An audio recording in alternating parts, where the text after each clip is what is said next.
उम्र, किसी पहचान या किसी नियम की मोहताज नहीं होती, वो केवल हृदय का भाव देखती है।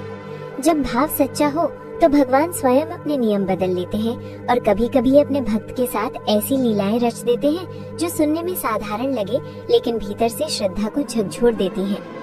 ये कथा भी ऐसी ही एक अनोखी लीला है जिसमें भगवान जगन्नाथ ने अपने प्रिय भक्त के साथ मिलकर सेब की चोरी की। पुरी के पास बसे नील ग्राम में एक वृद्ध भक्त रहते थे जिनका नाम था रघुनाथ। उम्र ढल चुकी थी, हाथ कांपते थे, शरीर थक चुका था, लेकिन मन में भगवान जगन्नाथ के लिए अपार प्रेम था। वे भगवान को प्रभु नहीं अपना सखा मानते थे और उसी भाव से उनसे बातें किया करते थे। एक दिन रघुनाथ ने मन ही मन इच्छा की कि काश जीवन में एक बार मीठा सेब खाने को मिल जाए। पहाड़ी प्रदेश से आए सेब उन्होंने केवल दूसरों के हाथों में देखे थे, अपने भाग्य में कभी नहीं आए। उसी रात भगवान जगन्नाथ उनके स्वप्न में आए और मुस्कुराकर बोले कि अगर इच्छा इतनी छोटी है तो उसे मन में दबाने की क्या जरूरत। रघुनाथ संकोच में पड़ गए और बोले कि प्रभु, ये तो बस मन की बात थी, आपके लिए नियम तोड़ना उचित नहीं। भगवान हंस पड़े और बोले कि जब भक्त सखा बनकर कुछ मांगे तो भगवान भी सखा बनकर ही साथ चलता है। आधी रात को भगवान जगन्नाथ साधारण मानव रूप में रघुनाथ के पास आए और दोनों नगर के बाहर स्थित एक व्यापारी के सेबों के बाग की ओर चल पड़े। बाग में लाल लाल सेब पेड़ों पर चमक रहे थे। रघुनाथ की आंखों में वर्षों बाद बालक जैसी खुशी लौट आई। भगवान ने उन्हें सहारा दिया, पेड़ पर चढ़वाया और सेब नीचे गिरवाने लगे। स्वयं भगवान सेब उठाकर अपनी धोती में भरते जा रहे थे। दोनों बैठकर सेब खाने लगे मानो वर्षों पुराने मित्र हो। तभी सेब गिरने की आवाज सुनकर बाग का रखवाला जाग गया और लाठी लेकर दौड़ा।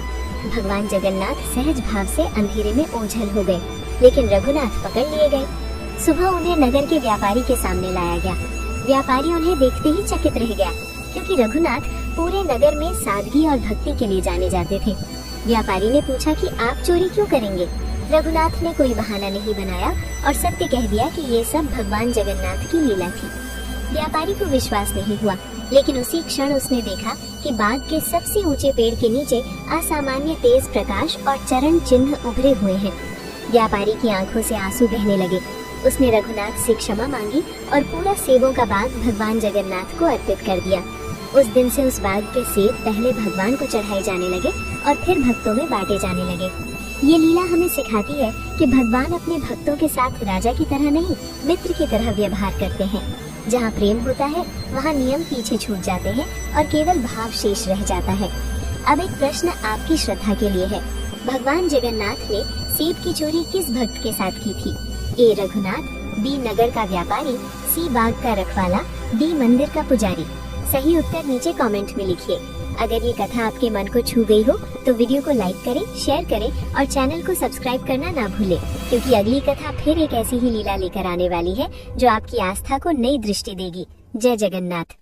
हाय फ्रेंड, मेरे चैनल को सब्सक्राइब एंड शेयर कर लीजिएगा। ऐसे अच्छे अच्छे वीडियो पाने के लिए मेरे साथ में रहें।